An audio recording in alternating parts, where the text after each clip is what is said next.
Are we all ever going to be fully healed? I don't know the answer, but I'm definitely on the road, and I'm a little bit closer than I was yesterday.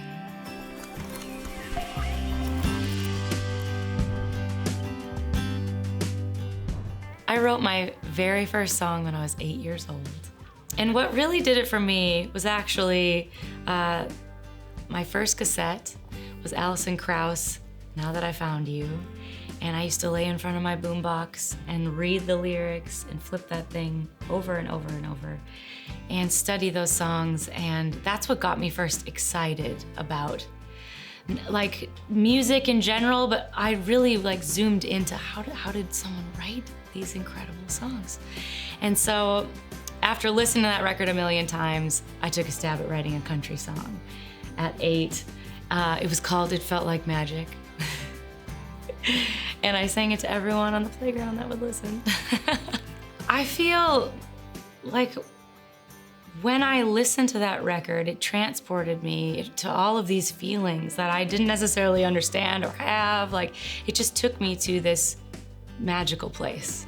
I don't know, there was something about the songs and the masterclass songwriting that is on that record that it just struck me as like, this is something special. I don't know what it is, but it's special. I still go back to that record all the time. And you know, it's a funny, incredible full circle moment was one of the songs on that album was When You Say Nothing at All. And Don Schlitz was one of the songwriters on that. And so fast forward to when I finally moved to Nashville, my publisher introduces me to Don, and he really becomes my songwriting mentor when I was first here in Nashville. And so, you know, the first record that pulled me into music and the first songs that pulled me into music was that album, and then we fast forward and I get to learn from one of those songwriters. And one thing that Don taught me when I first moved to town was to become a student of songs. And so, you know, I was doing that as a kid, not even realizing it, but then moving here in Nashville, I went back to those records with so much more intention. And whenever I feel kind of uninspired or empty as a writer, the best thing that I can do is become that student again and go back and dig through records and try and get that inspiration. Well, another piece of wisdom that Don gave me specifically was that writer's block really isn't a thing, because if you can't think of anything to write about, you're just not paying attention. There's always something. And even if you're looking in the corner of a room and there's an empty bottle of champagne sitting there, and you're like, oh, okay, that's a great place to start to write a song. And so it just is a matter of opening your eyes and opening your heart and mind to walk down memory lane or whatever it is. There's always something to write about. So I love that, because I really used to be, in my early days of writing, a writer that would wait for inspiration to hit, and I would go through seasons of just not even trying to write. But I do think that writing is a practice, just like anything else. And so if it's something that you want to do, you need to, you know, continually sit down and work at it. You're gonna write bad songs, but you gotta write the bad songs to get to the good songs. I had only been in town probably a few months, and we started writing these magical little songs, and I learned so much every time we'd sit across the table from each other and make something up. And one day, we had a session on the books, and it happened to be the week after Don was inducted into the Songwriters Hall of Fame. So the story goes is that he was being inducted by Kenny Rogers, and Kenny leaned over to him and told him this title. He said, "Will you please write this song title for me?" I said, "Yes, I'll try and write it." And so the next week, we have a session together, and he says, "Do you want to try and write this song for Kenny Rogers?" And I was like, "Oh my, sure, like, I would be honored." And so it was just such a special day, and the song just really fell out of the heavens. I feel so grateful. And so we fast forward to maybe 8 to 10 months later, we heard that he had recorded the song, but not just for himself. He invited his favorite duet partner to celebrate 30 years of making music together. He invited Dolly Parton to duet one last time, and that is You Can't Make Old Friends. There's a lot of magic that happens in this town, and I think songwriting in general is magic. You get into a room and you have no song, and then somehow something happens and then there's a song. I don't know. I still don't know how it happens. I love the line, "How will I sing when you're gone? 'Cause it won't sound the same." And every time I sing that live, I play it out at Writer's Round, I still get a little choked up, you know, thinking of how good of friends Kenny and Dolly were, and how now she's going on singing without him, and it won't ever be the same. So that one gets me for sure. I have a bucket list of artists that I would love to have record my music, but they're so iconic that it was like not even on the list. Like I was like, oh, Dolly Parton writes songs I wish I would have written. Like she can write her own songs. And so the fact that that even happened is like, it's so mind blowing. I still can't believe it. Yeah, it depends on the day. It depends if I'm in the room with the artist, yes. Because my job then turns into digging around in their heart and in their head and trying to pull out what it is they want to say, or try and figure out what do you need on your record, what do you need in your set. And so I have really more of a therapist job that I'm kind of trying to pull it out of this person. And a lot of times, you know, for songs for myself, it's with a small group of people, and it's definitely a different set of tools. I have to kind of go into my own memories, my heart space, and figure out what's going on inside of there, and what do I want to pull out for a song today. And so it's a lot more introspective. It's two different sets of tools, and then there's writing for pitch, which a lot of times I'm just writing songs that I love and feelings that I love, and then someone ends up hearing them and wanting to record them, and I say, well, that's an honor, sure. And so I'm not necessarily sitting there going like, what does such and such artist want to say if they're not in the room? It just usually doesn't work like that. If I can get in the room and try and tell some truth, it's usually the best case scenario. I wrote High with my good friend Jen DeSilvio. It was one of my favorite songs, and a serendipitous moment where it's like the days you wait for, where it's kind of like the ceiling opens up and the song comes down in like an hour. It's like, I really wait for those days and pray for those days. And that was this song, and we had written the song, and then it kind of got emailed through Music City, and then it ended up in LA, and it landed in the hands of Mark Ronson, who then passed it to Miley Cyrus. When Miley heard the song, she connected with it and loved it. She changed a few of the lyrics to really fit her story. But the beautiful, crazy thing is like, when I hear her sing that, like, it feels like it's her story. It feels like I believe all of the words. And so it's so incredible to me when there's something that I wrote that was so personal, something that's going on in my headspace, and that someone else takes, and I'm like, oh, I could have not even been on that song. That seems like it's totally for you. And so that would have been one of those moments, yeah. I originally thought of this record as an entire project, but I kept writing and there was a good chunk of songs. And so instead of doing a huge record, I decided to break it up into parts. Also, in general, I feel that the consumer they don't sit down and listen to whole records. And I wanted to give these songs their space and their moments. So I felt by splitting up the record in high and low that it was a good way to do that. And so originally I was gonna release just the high and then just the low. But as I was looking through the track listing, I realized there wasn't ever one pure high and pure low, because everything is kind of mixed. Even the highs are mixed with a tinge of sadness sometimes, and even the lows have colors of triumph or colors of real, like, just beautiful things, right? And so I realized that it needed to be all mixed together, because that's also how life is too. So, well, I approached each song from a producer standpoint as I felt it would serve the song. And so there are tracks on the record like High that when I hear the chorus, it feels, I hear the gospel choir, I hear something, it sounds like spiritual in a way. And so the production around it is, is showcasing that. The sonic landscape around it is thick with a lot going on. But then there's other songs on the record where I just wanted the song to be the song, and I felt that it needed to be tiny. And so a lot of the songs on Low, we tracked live with just me and a piano and a guitar, and we started with the tiny bones because I just didn't want to get in the way of the song. And so, yeah, I approached each song differently, and it was such a fun process. It's still a journey that I'm on. You know, I'm so guilty and have been guilty of just putting on a face, and I love to make my life just look perfect and look like I have it all together. But I realized that it was exhausting to keep the facade up.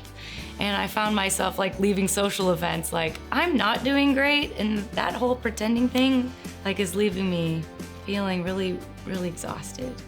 And so, you know, in making this record, it was a massive growth season. You know, just going through a lot of therapy and going through just a lot of digging through my own mental health in the last few years brought me to a place of just trying to be real, being more real. And I feel in a sense that I was able to hide it in my songs in the past. I can say it in my songs, it's easier to say it on stage, but to be in the room and not just say like, how are you? Oh, I'm amazing. That's usually my go-to. But to be like, oh, I'm okay today. It's okay. And just, you don't have to share all the details, but to just be a real person has been the practice for me. And I think in practicing that and walking that in my real life, I think it's showing up more and more. The vulnerability is showing up more and more in my songs. It's serving me more and more in the writing room. And so I'm proud of how it's shown up in this project and excited to see the projects to come as well. I think in the past, when I'll intro something terribly sad that I've gone through, I'll say, well, here's something devastating. Like, you know, prepping the room with like a laugh. Like there's just an uncomfortable, like, I don't want people to really see me, so I'm just gonna like say something weird and then play something devastating. And so really just being more intentional about like, let's be real about what we're talking about, and like, wow, I went through some really hard things, and I'm sure that people out in the audience or people listening to this record have gone through a lot of these same things, and offering space to honor those lows instead of laughing them off, like, or being uncomfortable or being afraid of them, right? It's more vulnerable to say, hey, out loud, hey, I've struggled with this, or this is a real piece of me. It's more vulnerable to say that than to just say, here's another song.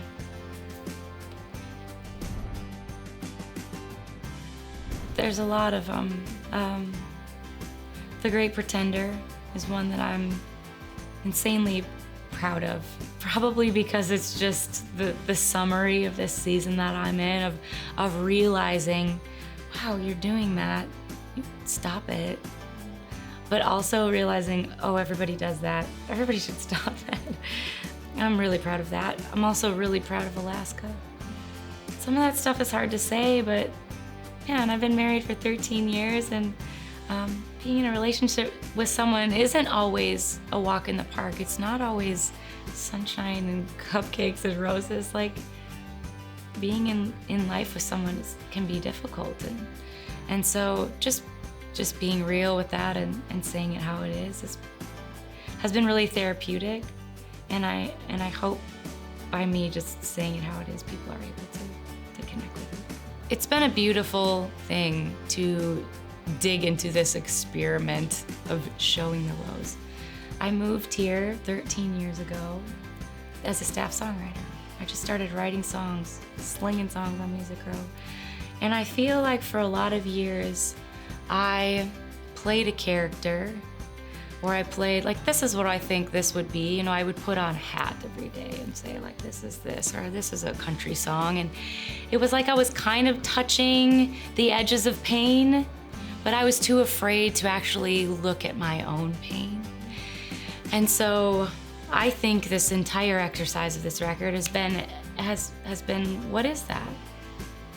tap into that, because I know I'm not alone in the feelings that I have. And so, yeah, it's been a massive exercise as a human and a writer to tap into the pain, and then I think in being able to say it out loud and not deny it, you're able to then find freedom in that, almost release it. There's the song Alaska, I actually have yet to send to my parents. I'm sure my parents will see this. Hi, Dad.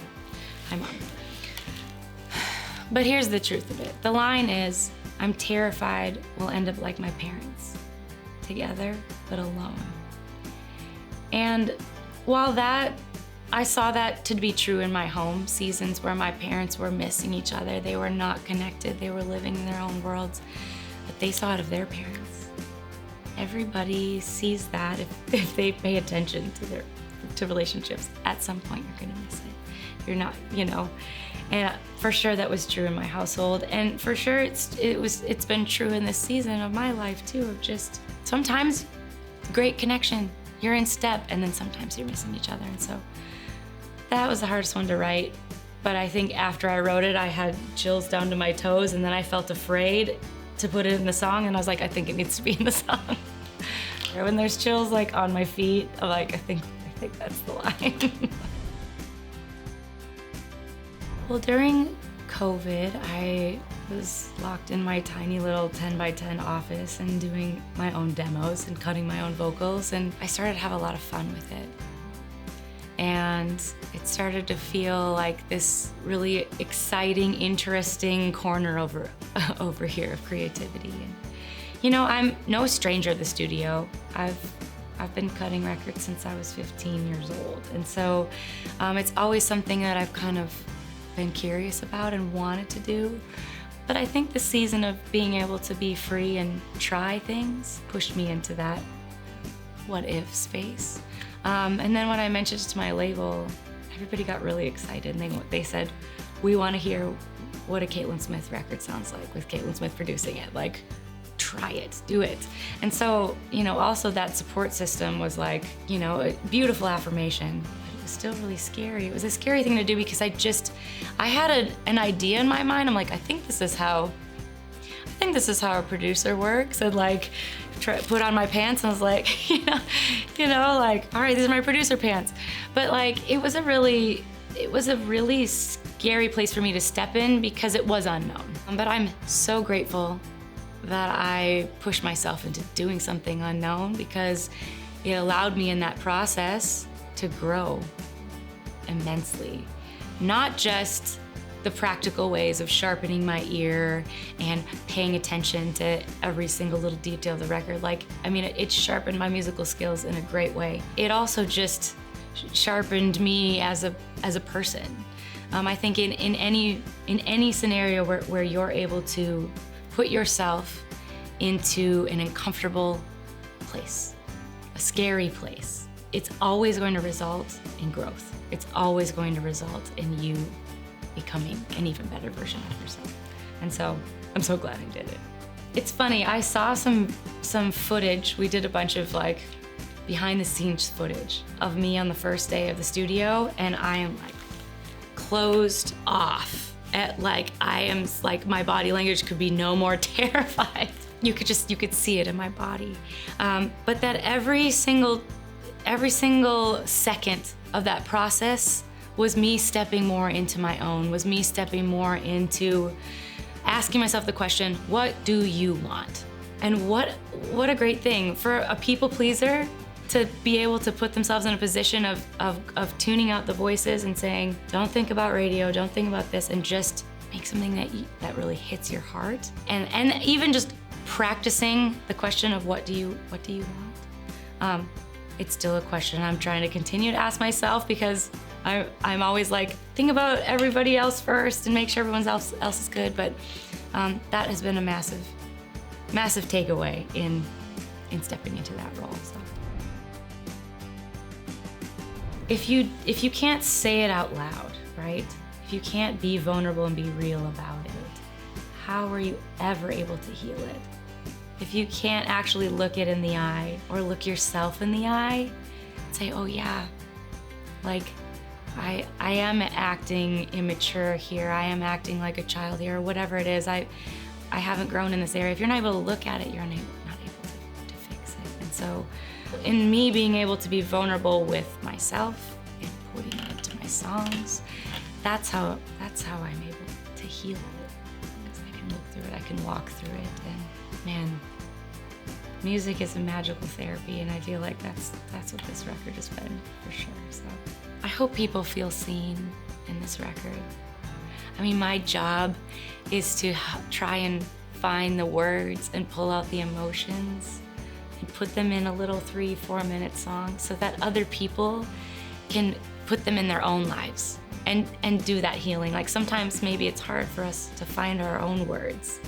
And so I hope that maybe these can be someone else's words for their journey, and that I can offer healing or a space for people to find a sweet slow dance kitchen moment with Good As Us, or reach back to a wonderful memory on High, or know that we all feel missed connection at times when we listen to Alaska. And so I just hope that when people hear this record, they know, like, we all got the highs and we all got the lows, and all of it is okay. These are my tattoos. So I got this first bird when I was 18. And it was after I got out of this relationship that was just no good for anyone. But it was my reminder to not worry, because God takes care of the birds. He's gonna take care of me. He's gonna take care of it. And so then I've had 2 beautiful sons, and I got each one of their little birds after they were born. So that's that, me and my little dudes. And then, of course, I was in London last year, and I had to get the Deathly Hallows. A little less serious, but also this is one of my favorite, Harry Potter's one of my favorite books. It's one of the most beautiful pieces of art that's ever been created. I could talk to you for about 3 hours about Harry Potter, so that's for another time, but so I had to get the Deathly Hallows in London.